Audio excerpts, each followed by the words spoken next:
भुसावळ नगरपालिका कर्मचाऱ्यांना 1 जानेवारी 2016 पासून 7व्या वेतन आयोगाचा फरक द्यावा व अन्य मागण्यांसाठी बुधवारी पालिका कर्मचाऱ्यांनी राज्यव्यापी सामूहिक रजा आंदोलनात सहभाग घेतला होता। मुख्याधिकाऱ्यांसह पालिकेचे 100% कर्मचारी या संपात सहभागी झाल्याने कामकाज ठप्प झाले होते। मुख्याधिकारी संघटना, राज्य सहवर्ग कर्मचारी संघटना, महानगरपालिका कर्मचारी महासंघ, municipal employ union, Akhil Bharatiya सफाई मजदूर काँग्रेस, महाराष्ट्र सफाई मजदूर संघटना तसेच अनेक संघटनांनी यात आपला सहभाग नोंदविला होता। पालिकेच्या आवारात कर्मचाऱ्यांनी बसून घोषणाबाजी करून सामूहिक रजा आंदोलन केले। यामुळे पालिकेचे दैनंदिन कामकाज ठप्प झाले होते। पालिका कर्मचाऱ्यांच्या मागण्यांबाबत विचार न झाल्यास 10 ते 14 ऑगस्ट दरम्यान काळ्या फिती लावून कामकाज करणे, 15 ऑगस्ट रोजी आमदारांना भेटून मागण्यांचे निवेदन देणे आदी आंदोलन करण्यात येणार असल्याची माहिती यावेळी त्यांनी दिली आहे। तसेच यानंतरही मागण्यांची पूर्तता न झाल्यास 21 ऑगस्ट पासून बेमुदत संप करण्याचा निर्धार त्यांनी यावेळी केला। आज 9 ऑगस्ट महाराष्ट्रातल्या सर्व नगर परिषद कर्मचारी, संवर्ग कर्मचारी आणि मुख्याधिकारी यांच्या संयुक्त संघटनेने संपूर्ण महाराष्ट्रभर आज रजा आंदोलन ही पहिली पायरी म्हणून सामूहिक रजेवर गेलेले आहेत। महाराष्ट्र शासनाकडे बऱ्याच वर्षापासून नगर परिषदांच्या मागण्या आहेत। या मागण्या अद्यापपर्यंत पूर्ण झालेल्या नसल्याने आमच्या संघटनांनी आज सामूहिक रजा आंदोलनाचा दिवस निश्चित केलेला आहे। उद्या 10 रोजी काळ्या फिती लावून सर्व कर्मचारी काम करणार आहेत आणि 21 तारखेला संपूर्ण महाराष्ट्रातील नगर परिषद कर्मचारी, संवर्ग कर्मचारी आणि मुख्याधिकारी हे बेमुदत संपावर जाणार आहेत। पुरवठा और अग्निशामक दल ये 3 चीजें हमने छोड़ी है। आज मैं आप सभी के सामने ये घोषित करता हूँ कि राज्य सरकार आदरणीय देवेंद्र जी ने अगर हमारी मांगे मंजूर नहीं करी तो 21 तारीख से पानी पुरवठा भी बंद रहेगा, दवाखाना भी बंद रहेगा और अग्निशामक दल भी बंद रहेगा। राजू भैया आगे बढ़ो।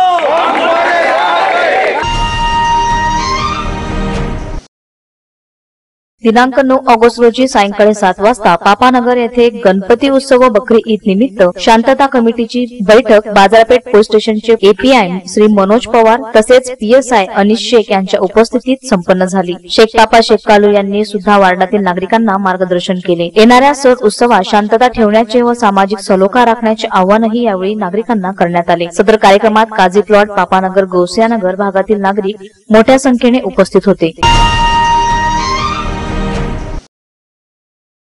बिलोली नगर परिषदेच्या दुर्लक्षामुळे दररोज हजारो लिटर पाणी वाया जात आहे। यावर कायमस्वरूपी तोडगा काढण्याची गरज आहे। शहरासाठी उपलब्ध पाण्याच्या काटकसरीने वापर करणे अपेक्षित आहे। नगर परिषदेच्या जलवाहिनीला काही कारणांमुळे गळती लागणे हे नित्य नियमाचेच झाले आहे। या गळतीमुळे होणाऱ्या पाण्याची नासाडी रोखण्यासाठी पालिका शटडाऊन घेते। शहराबाहेरील गळती संदर्भातील खबरदारी शहरात मात्र घेतली जात नसल्याचे दिसून येत आहे। शहरात अनेक ठिकाणी जलवाहिनीला गळती होण्याचे प्रकार घडत आहेत। शहरातील वस्त्यांना पाणी पुरवठा केला जातो, गळती लागते, पण ही दुरुस्ती करण्याचे सौजन्य पालिका दाखवत नाही। याबाबत ओरड झाल्यावर मात्र दुरुस्तीचे काम करण्यात येते खरे, पण ही दुरुस्ती कुचकामी ठरते। गेल्या अनेक दिवसांपासून या ठिकाणी गळती सुरू आहे। पालिकेची यंत्रणा निर्धास्त आहेत। दररोज हजारो लिटर गृहीत धरता या ठिकाणी गेल्या अनेक दिवसांपासून लाखो लिटर पाणी वाया जात आहे। यामुळे आता वारंवार गळती का लागते व गळतीला जबाबदार कोण असा सवाल निर्माण झाला आहे। पालिकेला गळतीबाबतची कल्पना नसल्याचे दिसून आले। ही गळती कायमस्वरूपी रोखण्याची उपाययोजना करण्याची नितांत आवश्यकता आहे। जिल्ह्यात अनेक भागातील विहिरी अजूनही तळगाठूनच आहेत। बिलोली तालुक्यातील अनेक गावांचे मालगुजारी तलावही भरलेले नाही। यामुळे नद्यांचे पात्र पाण्याऐवजी रेतीने भरलेले दिसतात। अशा परिस्थितीत पाणी जपून वापरावे लागणार आहे।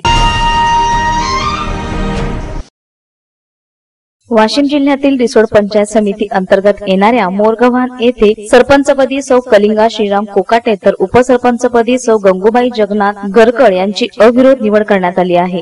गावात पहिल्यांदाच महिला राज उदयाला आले आहे। गावात गजानन कोकाटे यांचे महिन्याआधी काही कारणास्तव सरपंच उपसरपंचासह एका ग्रामपंचायत सदस्याचे सदस्यत्व रद्द झाले होते। ग्रामपंचायतीची 7 सदस्य संख्या आहे। 3 सदस्यांचे सदस्यत्व रद्द झाल्याने गावाचा विकास खुंटला। गजानन कोकाटे यांनी केवळ 4 सदस्यांवर शासन दरबारी जाऊन सरपंच उपसरपंच निवडणूक लावण्यात यश मिळवले।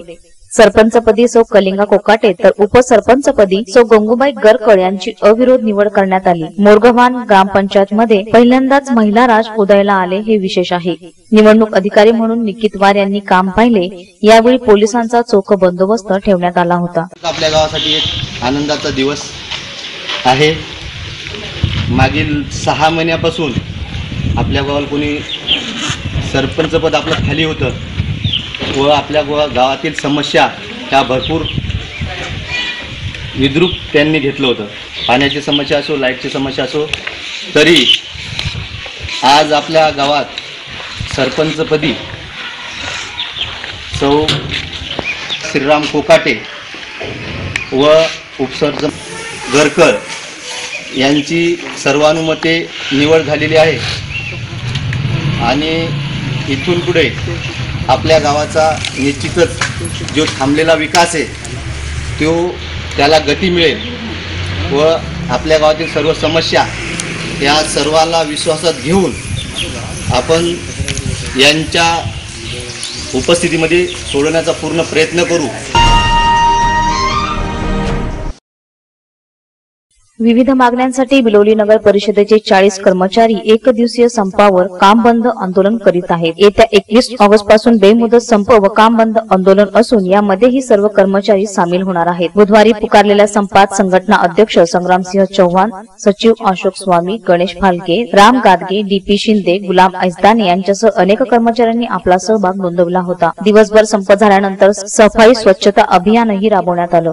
एवढं अस्वच्छ काम करून सुद्धा आम्हाला 100% पगार मिळत नाही, तरी शासनाने आमची एवढी दखलता घेऊन सफाई विभागाचे एवढं तरी विचार करून आणि 100% अनुदानाचा विचार करावा आणि शासनातर्फे 100% आणि पेन्शन द्यावं आणि आमच्या इस्त्री कामगारांना वेळोवेळी सुद्धा एवढं काम करून सुद्धा त्यांना पगार देत नाही, तरी आम्ही शिक्षणाचा याच्यावर जोर भार पडलेला आहे। आमच्या साहेबांनी आमचे कुटुंब रोडवर येत आहे आणि शिक्षणाचे हाल होत आहे आमच्या मुलाबाळांची, तरी मुख्याधिकारी साहेब थोडा विचार करावा करून आमच्या सफाई कामगारांचा विषयावर विचार करून आम्हाला न्याय मिळावा।